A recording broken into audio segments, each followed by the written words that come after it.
નમસ્કાર મિત્રો, સ્વાગત છે તમારું આજના એક નવા વિડીયોમાં। ગુજરાત પોલીસ ભરતીની અંદર ફિઝિકલ ટેસ્ટ અથવા જે કહી શકાય કે શારીરિક કસોટી જે છે એ શરૂ કરી દેવામાં આવી છે 8/1/2025ના દિવસથી। આજે હજુ જે ગ્રાઉન્ડ રનિંગનો બીજો દિવસ, આની અંદર ભાઈઓ અને બહેનો દ્વારા કેવું પરફોર્મન્સ કરવામાં આવ્યું છે એના વિશે આજે આપણે વિડીયોમાં ચર્ચા કરીશું અને ગ્રાઉન્ડ પ્રમાણે કેટલું રિઝલ્ટ આવ્યું છે એના વિશે પણ આજે આપણે આ વિડીયોમાં ચર્ચા કરીશું। તો વિડીયો શરૂ કરીએ।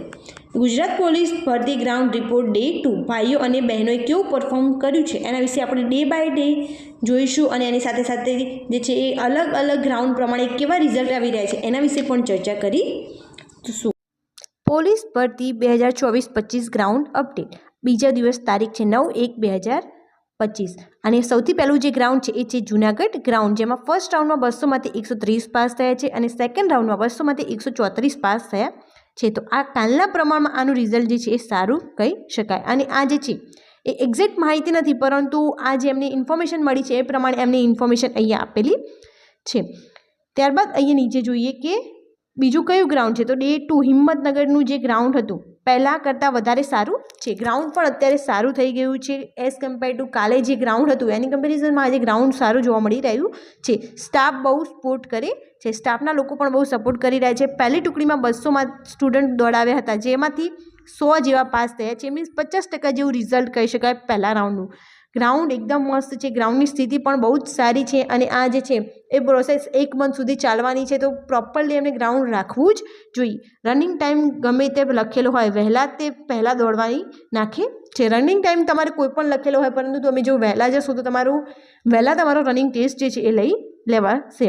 પહેલી ટુકડી 6:15 મિનિટે દોડવાનું ચાલુ થયું હતું। કાલની કમ્પેરિઝનમાં આ દોડવાનો ટાઈમ જે છે એ સારો કહી શકાય, કેમ કે કાલે ફર્સ્ટ રાઉન્ડ જે છે એ 7:15 શરૂ કરવામાં આવ્યો હતો, જેના લીધે જે સેકન્ડ રાઉન્ડ છે એ બહુ લેટ થયો હતો અને જેના લીધે જે છે એનું પરિણામ પણ જે છે ઓછું આવ્યું હતું। ત્યારબાદ જે છે એ ખેડા ગ્રાઉન્ડ વિશેની માહિતી જોઈએ તો જે ખેડાનું ગ્રાઉન્ડ છે ત્યાં ફર્સ્ટ રાઉન્ડમાં 200 ઉમેદવારોમાંથી 101 પાસ થયા છે અને સેકન્ડ રાઉન્ડમાં 200માંથી 56 પાસ થયા છે। તો આની અંદર કહી શકાય કે ઇન્ફોર્મેશન પ્રમાણે આ ઓછું રિઝલ્ટ કહી શકાય એઝ કમ્પેર ટુ જે પહેલાં આપણે જૂનાગઢ અને જે સુરતનું જે ગ્રાઉન્ડ જોયું એની કમ્પેરિઝનમાં। ત્યારબાદ હવે જોઈએ કે ડે 2માં સુરતનું ગ્રાઉન્ડ જે છે એમાં કેટલા લોકો પાસ થયા છે, તો સુરત ગ્રાઉન્ડમાં 1200 જણાને બોલાવ્યા હતા, જેમાંથી 650નું પ્રેક્ટિકલ કરાયું। બીજા રાઉન્ડમાં 200માંથી 88 પાસ થયા છે। ત્યારબાદ જોઈએ કે પોલીસ ભરતી 2024-25 ગ્રાઉન્ડ અપડેટમાં ડે 2માં મહેસાણા ગ્રાઉન્ડ જે હતું તો મહેસાણામાં 600 ઉમેદવારોમાંથી 376 હાજર, તેમાંથી 150 પાસ। તમે અહીંયા જોઈ શકો છો કે ઉમેદવારો હાજર જ નથી રહેતા અને હાજર હોય એમાંથી પણ 150 એટલે 50% કરતાં પણ ઓછું રિઝલ્ટ જે છે એ આમાં આવી રહ્યું છે। ત્યારબાદ જોઈએ બીજું ગ્રાઉન્ડ જે છે એ છે સજ્જનપુર બોગા કૃષ્ણનગર અમદાવાદ। સ્ટાફ બહુ સપોર્ટ કરી રહ્યો છે। પહેલી ટુકડીમાં 200 સ્ટુડન્ટ્સ દોડાવ્યા હતા, જેમાંથી 150 જેવા પાસ થયા, તો આનું રિઝલ્ટ સારું કહી શકાય। મ્યુઝિક પાછળથી ચાલુ કરે છે, વહેલા તે પહેલાં દોડવાની રાખે છે। તમે વહેલા જશો તો તમને વહેલા દોડાવી દેશે, તમારો રનિંગ ટાઈમ ભલે થોડો લેટ લખેલો હોય પરંતુ તમે જો વહેલા પહોંચશો તો તમને દોડાવી દેશે।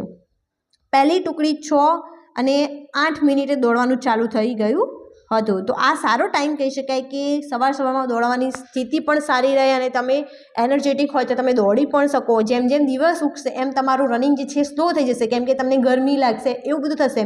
તો એના કરતાં તમે જો વહેલા સવારે જ પહોંચી જશો તો તમારી દોડ જે છે પહેલાં થઈ જશે અને તમને સારું રહે છે। ત્યારબાદ હવે જોઈએ કે નડિયાદ ગ્રાઉન્ડ જે છે એની અંદર ખૂબ સરસ અને ખુલ્લો ટ્રેક છે, ઠંડી થોડી છે એટલે સવારની પ્રેક્ટિસ રાખવી, ઠંડી છે એટલા માટે પ્રેક્ટિસ જરૂરથી રાખો અને જો સવારમાં નહીં જાઓ તો ગરમી પડવા માંડશે, તો એના લીધે પણ તમારું રનિંગ સ્લો થઈ શકે છે। તો તમારે સવારમાં દોડવાની જે છે એ રાખવું જોઈએ। રબરની સુવિધા બધા ગ્રાઉન્ડમાં આપવામાં આવે છે। નડિયાદ 13 રાઉન્ડનું ગ્રાઉન્ડ છે।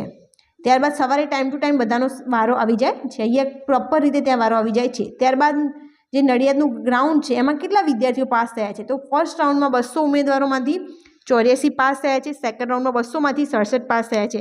તો અહીંયા રિઝલ્ટ જોઈ શકાય કે એઝ કમ્પેર ટુ બીજા જે રાઉન્ડ છે ગ્રાઉન્ડ એના કરતાં ઓછું આવેલું છે। ત્યારબાદ જોઈએ કે ડે 2 રાજકોટની મહિલા માટે ગ્રાઉન્ડ, રાજકોટમાં જે મહિલા માટેનું ગ્રાઉન્ડ છે એમાં ફર્સ્ટ રાઉન્ડમાં 200 બહેનોમાંથી 70 પાસ થયા છે।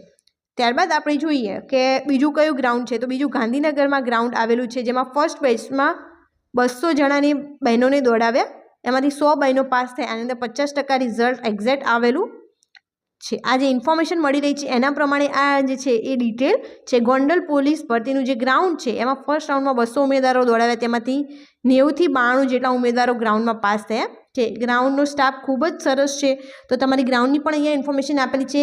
ગ્રાઉન્ડ પણ ખૂબ સારું છે. ગ્રાઉન્ડ સારું હશે તો દોડવામાં તમને ઇઝી પડશે અને તમે ઇઝીલી જે છે એ તમારું રનિંગ કરી શકશો. ત્યારબાદ હવે જોઈએ કે બીજું કયું ગ્રાઉન્ડ અવેલેબલ છે. તો ગોધરા ગ્રાઉન્ડ વહેલા તે પહેલાં તમને આ આપવામાં આવી રહ્યું છે.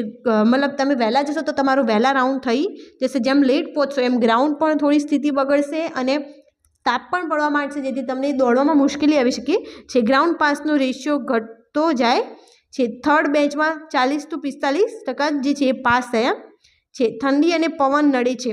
ગ્રાઉન્ડ લાસ્ટ યર કરતાં થોડું હાર્ડ છે. જે ગોધરાનું ગ્રાઉન્ડ છે થોડું હાર્ડ છે. ગાંધીનગર પહેલા રાઉન્ડમાં 200માંથી 79 રનિંગ પાસ અને 2 હાઇટમાં ફેલ, 77 ફાઇનલ પાસ. જે 77 જણા હોય એ ફાઇનલ પાસ થયા છે. તો તમે જોઈ શકો છો કે એની અંદર આપણે ગાંધીનગરના ગ્રાઉન્ડની, ગોધરાના ગ્રાઉન્ડની, ત્યારબાદ સુરત, ગોંડલ, ત્યારબાદ જે છે એ ગાંધીનગર ગ્રાઉન્ડ છે, આ અમદાવાદનું ગ્રાઉન્ડ છે, મહેસાણાનું ગ્રાઉન્ડ છે, એ બધા વિશેની માહિતી મેળવી. તો આ અપડેટ જે છે બધાને પહોંચાડો, જેથી એમને પણ ખબર પડે કે એમને કેટલા વાગે જવું અને ગ્રાઉન્ડ એમને કેવું ત્યાં મળવાનું છે. તો એ પ્રમાણે એ પ્રેક્ટિસ કરી શકે અને જે છે એ પાસ થઈ શકે.